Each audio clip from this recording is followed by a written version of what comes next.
C'est un incontournable des fêtes de fin d'année. Les chalets du marché de Noël ont retrouvé leur emplacement place Victor Hugo et Grenette. Un moment shopping pour certains et une balade dégustative pour d'autres. Les stations de ski iséroises débarquent en ville. Place Saint-André, l'événement Ski and the City a réuni les 23 stations de ski du département. Le but, présenter aux Grenoblois leur offre avant le début de la saison. La 5e édition de l'Open des Alpes de natation a lieu ce week-end. L'occasion de rencontrer les jeunes nageurs du club isérois, le NC Alpes 38, qui vise les JO de 2024 à Paris. Bonsoir à tous et bienvenue dans ce JT du vendredi 29 novembre 2019. Tous les titres de l'actualité du Grand Grenoble, c'est toutes les heures à partir de 18h. Les requêtes de Grenoble à cœur rejetées en justice. Le tribunal administratif a rendu son jugement suite au recours mené par l'association qui attaquait pour excès de pouvoir la délibération métropolitaine concernant le bilan de concertation du projet Cœur de ville, Cœur de métropole. Le tribunal administratif a rejeté les requêtes en arguant la dite délibération, je cite, revêt le caractère d'une mesure préparatoire insusceptible de faire l'objet d'un recours pour excès de pouvoir. De son côté, Grenoble à cœur a annoncé dans un communiqué de presse faire appel à la Cour de Lyon et envisage également d'autres voies juridiques. Après une semaine de mobilisation, le personnel du lycée Roger Deschaux de Sassenage, avec le rectorat de l'Académie de Grenoble, a annoncé qu'un audit serait mené lundi 2 décembre. Cela fait 5 jours que la majeure partie du personnel exerce son droit de retrait pour dénoncer l'insécurité croissante. Selon eux, certains élèves portent des armes blanches et menacent régulièrement le corps enseignant ainsi que les surveillants. Ils réclament davantage de moyens pour encadrer les 600 élèves de l'établissement. C'est une tradition, comme chaque année à Grenoble, le marché de Noël fait son retour sur la place Victor Hugo et Grenette, l'endroit idéal pour faire des emplettes avant les fêtes, boire un vin chaud ou encore découvrir le village du Père Noël. Lilian Veillet vous propose sa sélection à l'approche de Noël. Place Grenette et place Victor Hugo, le marché de Noël a posé ses souliers et c'est l'occasion de trouver des cadeaux colorés pour les fêtes. Ce qui plaît beaucoup chez nous, c'est la couleur. Voilà, le rainbow, les modèles colorés plaisent beaucoup dans la collection. Un bonnet ou une écharpe pour l'hiver, les classiques, mais on peut aussi trouver des produits artisanaux très originaux. C'est un concept qui permet d'écouter de la musique avec son smartphone, mais dans une enceinte en bois. On va amplifier naturellement le son du téléphone grâce à la forme du pavillon acoustique, du cône tout simplement, qui va créer la caisse de résonance à l'intérieur et qui va pouvoir permettre l'amplification jusqu'à x5 sur un téléphone. Mais beaucoup d'acheteurs ne viennent pas seulement pour les cadeaux. On fait tous nos achats de Noël sur le marché de Noël. Bijoux, bières spécialisées, puis on est là pour profiter de la bouffe. On est là pour manger aussi. Ça fait complètement esprit Noël. Je fais ça d'ailleurs que sur le marché de Noël. J'en fais pas le reste de l'année ailleurs. Autant en Alsace, on en trouve toute l'année. Ici, c'est pas un produit régional, mais c'est vraiment un produit de Noël et ça marche très très bien. Ce qui marche fort aussi sur le marché grenoblois, ce sont les productions locales à base d'alcool. On est vraiment passionné par la bière et aussi passionné par l'histoire locale. D'ailleurs, il y a plein de clins d'œil à l'histoire locale dans notre gamme, que ce soit la bière au noix, la belle noiseuse, ou la frise, la bière qui titre 6 degrés 8 qu'on a lancée pour les JO de 68 et qui fait référence et hommage à l'ancienne brasserie de Grenoble. Certains l'ont déjà compris, pour passer l'hiver au chaud, mieux vaut vous équiper. Avec des bonnets ou des bouteilles, ça c'est vous qui voyez.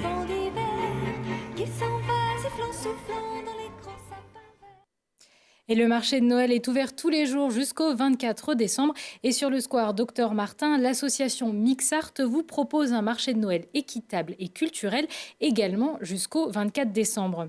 Jeudi soir, c'était l'événement Ski and the City, un rendez-vous donné pour lancer la saison de ski avec la présence de 23 stations iséroises. La montagne et les stations représentent 65% des richesses générées par le tourisme en Isère. L'occasion pour les différents domaines skiables de présenter leurs formules et offres avant le début de la saison. C'est un clin d'œil qu'on fait à nos amis citadins qui ont souvent des fourmis dans les pieds, envie de chausser.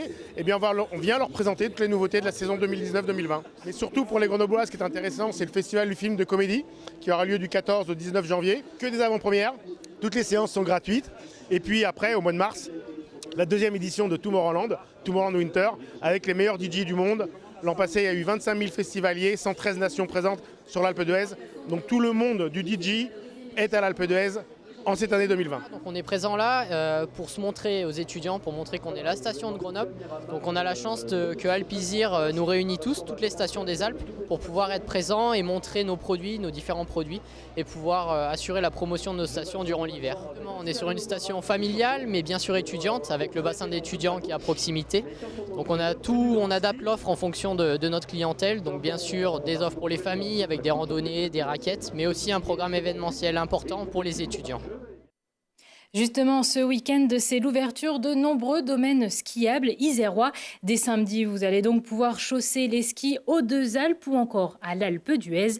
Du côté du massif de Beldon, Chamroux s'annonce une ouverture partielle de son domaine avec 8 pistes ouvertes, tout comme les Sept-Lots où le départ des pistes se fera uniquement depuis Pipet. Ce week-end, à la piscine universitaire de Saint-Martin-d'Air se déroulera la 5e édition de l'Open des Alpes, en présence de grands noms de la natation française comme Mehdi Metella, Alain Bernard ou encore Philippe Lucas. L'occasion pour le club isérois, le NC Alpes 38, de briller à domicile. Rencontre avec les jeunes nageurs du club qui ont en ligne de mire les JO 2024 à Paris. Lilian Veillet a pris la température du bassin. Le clapotis de l'eau n'est éclaboussé que par les consignes des deux coachs du club. Chrono en main, Guy Larocca donne les temps à ses athlètes, comme Auréane, au club depuis sa création, et qui se concentre en vue des prochains championnats de France petit bassin. Ça va faire 11 ans que je m'entraîne avec Guy, donc forcément il y a un climat de confiance qui s'est installé et sa méthode fonctionne très bien avec moi. Donc forcément, quand ça fonctionne l'un avec l'autre, il n'y a pas de raison de s'en aller. Auréane, c'est l'expérience. C'est 11e championnat de France. Chaque année, elle n'a cessé de grimper dans les rankings français jusqu'à l'année dernière où elle a terminé au pied du podium. La Grenobloise n'est pas la seule championne du club qui mise beaucoup sur la jeunesse et sur Milan Vlahovic. Il a été détecté l'année dernière dans le collectif Relève. C'est un peu le collectif qu'on souhaite amener le plus haut possible pour les Jeux Olympiques de 2024. Arrivé il y a un an, Milan est l'un des espoirs du club et il a déjà, lui aussi, de belles ambitions pour les JO dans 5 ans. Déjà, c'est à Paris, en France, à domicile. C'est sûr, ça motive tout le monde, puis c'est beau, quoi. Avec une dizaine d'entraînements par semaine dans l'eau et plusieurs séances de préparation physique à sec, les athlètes continuent leur progression pour arriver en pleine forme aux prochaines compétitions. Ils ont un potentiel, ils nous ont prouvé l'année dernière qu'ils avaient vraiment progressé. Ils sont en pleine confiance. Maintenant, on sait que l'année des Jeux Olympiques, les championnats de France, il y a toujours une tension particulière. C'est un moment vraiment à part. On n'aime pas trop faire de pronostics avant. Nous, notre objectif, c'est de les préparer le mieux possible et pour qu'ils puissent s'épanouir complètement lors de cette compétition. Jeunesse, expérience et beaucoup de travail. Voilà la recette du club grenoblois pour aller chercher des titres. Et pour voir les nageurs à l'action, les demi-finales et finales de l'Open des Alpes auront lieu samedi à partir de 18h30 et dimanche à partir de 15h30. La Transvercor nordique a fêté ses 50 ans en 2018 et n'aura peut-être pas lieu en 2020. L'association est sur le point d'annuler la manifestation prévue le 1er mars 2020, faute de président qui a souhaité quitter son poste et de bénévoles. Les personnes intéressées peuvent se faire connaître avant le 10 décembre, date limite que l'association s'est fixée pour assurer la viabilité de la traversée cet hiver. La Transvercor nordique, qui traverse sur 53 km les hauts massifs du Vercors, est la plus ancienne course longue distance de France. C'est la fin de ce JT. Merci à tous de nous avoir suivis. Prochain rendez-vous avec l'actu dans 1 heure ou en replay sur télégrenoble.net. On se quitte avec les images des illuminations qui ont eu lieu hier soir sur la place Saint-André. Très belle soirée à tous et je vous souhaite un excellent week-end.